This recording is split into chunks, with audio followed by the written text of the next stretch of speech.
Hello everyone, welcome to this Turpentine Diaries painting session. One series I'm working on contains figures of different scale, and that's kind of an important component of this series. Some figures are close to life size or larger than life, but many are much smaller than that. So I find it fun and challenging. And in general, I think you can get in a rut if you get used to one scale. If you're used to painting really big scaled themes, you can really learn a lot about yourself. If you change it up, and vice versa, if you are used to painting smaller things, if you paint larger scale things. And you may not have the physical facilities to do this. Sometimes space can be cramped. But it's easy enough to create paintings where you vary the theme in a single painting. So anyway, this painting is my newest painting.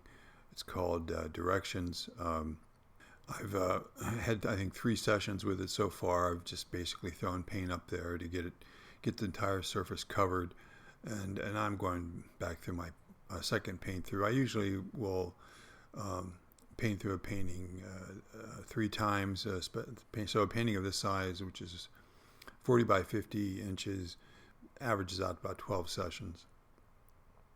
So today, even though this painting is large, you can see some of the figures are quite large. I'm concentrating on some of the smaller figures and trying to capture them in a way that is not too detailed, but it gives enough vivacity to them that they're convincing. I usually work back to front, which just makes sense to me. After all, you're going to be painting things closer to the viewer, over the things in the background. And here I'm trying to just strengthen the background details and get some of the final dark tones correct, so I can work against that. As you can see, I wear gloves to paint with, surgical gloves. And I do that because I use lead-based paints. A lot of oil paint has heavy metals in them, like the cadmiums. And I use a lot of lead-based dryers in medium.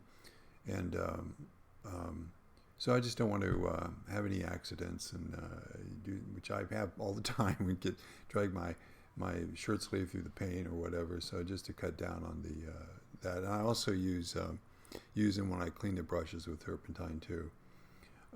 At this point, I've been using them for years, and they feel quite natural, and they don't interfere with my feel for the paint. I use a wide range of brush sizes. I prefer for anything medium format to smaller sable brushes. Oil paint is really rough on sable brushes, so I'm very careful in cleaning them, and I use a brush treatment when I put them away. But I found over the years the best way to protect your brushes is just have a lot of them, so you have a rotation of brushes, and you don't wear any particular brush out. Even so, the brushes wear out pretty regularly. I know that for a lot of artists, they've been taught that you have to have big brushes always, and if you don't have big brushes, you're not a He-Man artist, or you're not a strong painter or something. And that's just rubbish. You need to paint the tools that are suitable to the job. Here in this painting, I have used an assortment of brushes. In the session I'm filming today, the brushes are going to be small because the figures are small. It would be ludicrous to try to paint these small figures with 2-inch brushes. It could be an interesting exercise to paint with large format brushes for small format subjects, like say a palette knife or something. I've seen a lot of terrible palette knife paintings. The Cleveland Museum has an excellent example of a really good palette knife painting. Courbet, who is a great artist and a longtime favorite of mine, has a huge landscape set in Switzerland with a lake and the mountains in the background. and it's a really excellent example of palette knife painting. Um, but it suits the format. It's a huge painting. In the same room, there's another Courbet. It's a portrait of a woman, and it's his more typical style brushes, and he's an excellent painter. And he's probably the most well-known palette knife painter, though he mostly painted with brushes.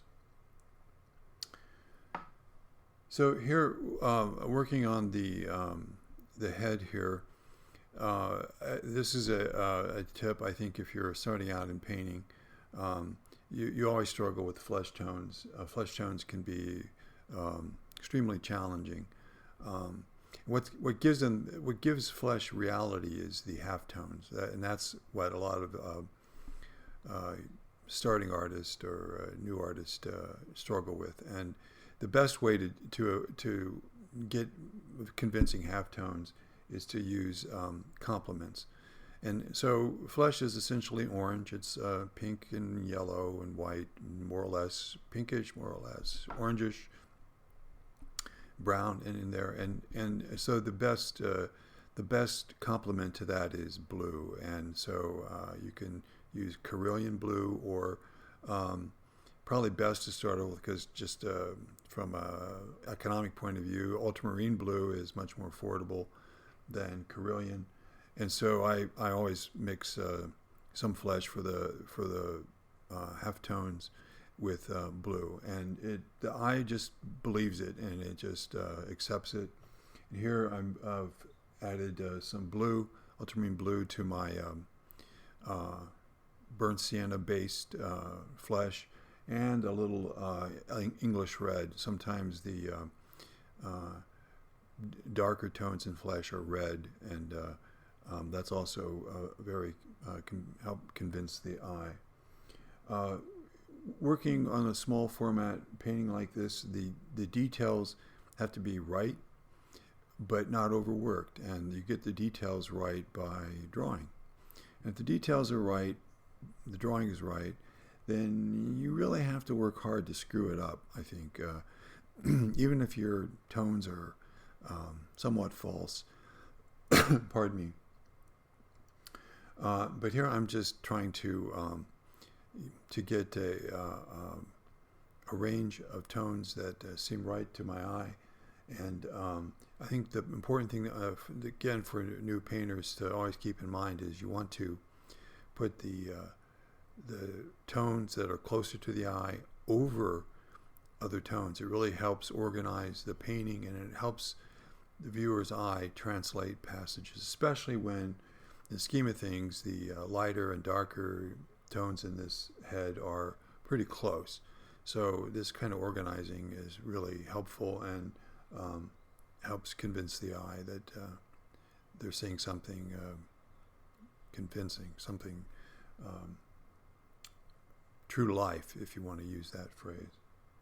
So the part of the painting process, and probably it's one of the key parts, of maybe not the most important part, because you can lose the thread of a painting if you don't master this aspect, and that is what I'm working on here. I might make it look right to me, to my eye, as I'm working on it, and in isolation it can be just fine.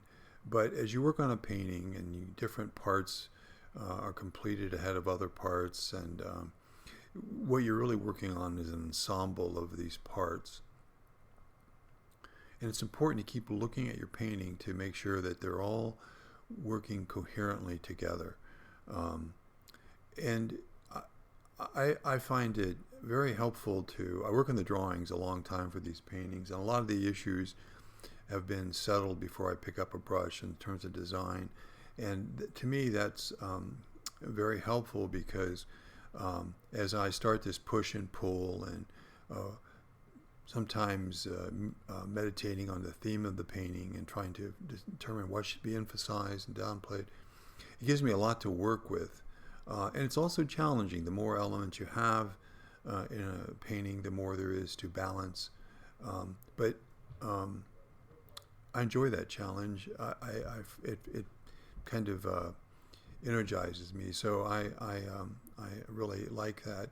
I think there's no recipe for doing this kind of push and pull and this harmonizing of the painting. You just have to do it and keep doing it and look and use your eyes and see if the painting is developing the way you want.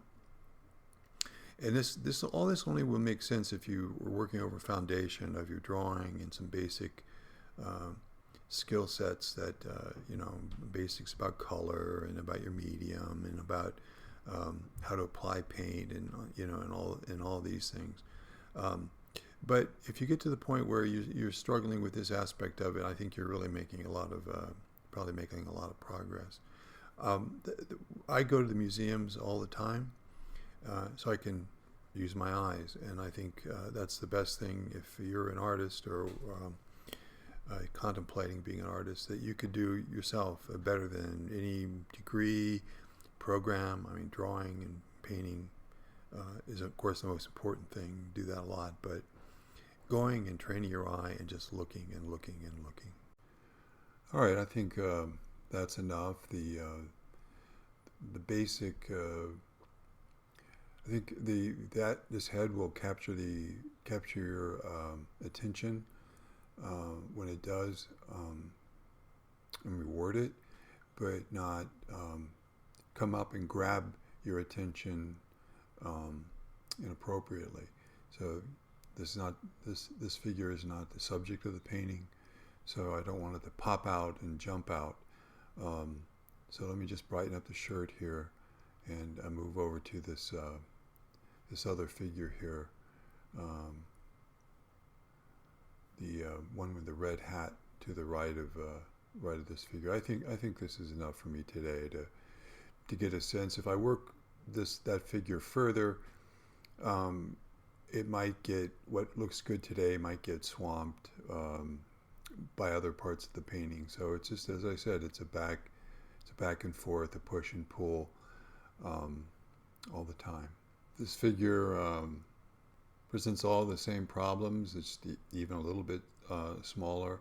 I wanted to hold its place in the painting. I don't want it to jump out. As your eye travels around the painting, I want it to rest on this figure at the appropriate time. And a painting, to me, this is the way I look at paintings, is well, it's hard to talk about interacting with paintings without sounding arty-farty, and I hate that arty-farty kind of talk. Paintings that'll cure blindness or cancer, or painting as religion. But when you interact with a painting that's grabs your attention, you spend time with it. The eye loves to dwell on various parts of it. And when you first see a painting, you can do this. You can prove this to yourself easily. Just visit a museum, look at a few paintings, and then the next time you visit, look at them again and just compare what your impressions were. I think you'll be really surprised that how you'll come away with a completely different view of the paintings. I go as much as I go to the museums and interact with paintings. I'm constantly learning and seeing new things in the paintings I've seen countless times, and so there's a thread through a painting, and it's I think you can only develop that thread if you have a high regard for your viewer, and that's what I try to do. As I said earlier, there's no magic for how do you do this. You could have a figure painted really well in isolation, but within the whole framework of the painting, it could be jarring. It could be too bright, too dark. It could be the color scale could be completely wrong for the rest of the painting. So this is always a challenge. Artists in the past have had a lot of ways to deal with this. They've I think, for example, El Greco and others of the Italian schools, not just the Italian schools, would put finishing glazes over the paintings to just harmonize everything and cut down any passages that were too jumping out or out of place. In fact, I think a lot of painters paint just that way: glazes, highlighting, strengthening shadows, and keep working that way. The way I work is suitable for me at this point. I don't have any kind of overall glazing, and just work on parts, and you develop a sense of. So this constant push-pull is fundamental to how I view painting, and that's also why I take so much time with design. I don't want to have to always be in the starting stage. I don't always be in the drawing, figuring out the design stage. So many paintings I see today are they stop where I think things just get interesting, and there's a lot of barriers to moving past that. It's really easy to overwork things. It's very easy to lose a thread of a painting. I find it hard to keep engaged for a long time with the painting. I used to be one of those who thought that, a painting had to be finished in one setting and everything was about spontaneity. And since, of course, I've learned that's not the case. That's certainly not the case. It's part of it, but it's not all of it. And some of the things you learn by being spontaneous and direct do really help you as you try to manage large-scale paintings or paintings that are complicated and take a long time to complete. Anyway, I've mucked about with this enough. I think you get an idea here with these figures. I don't know how long I've worked today. And so I'll have many more sessions with this painting, and I'll be revisiting these two figures too as I strengthen the background and the figures in front, and so I make sure these things don't jump out of place. Anyway, thanks for watching, everyone.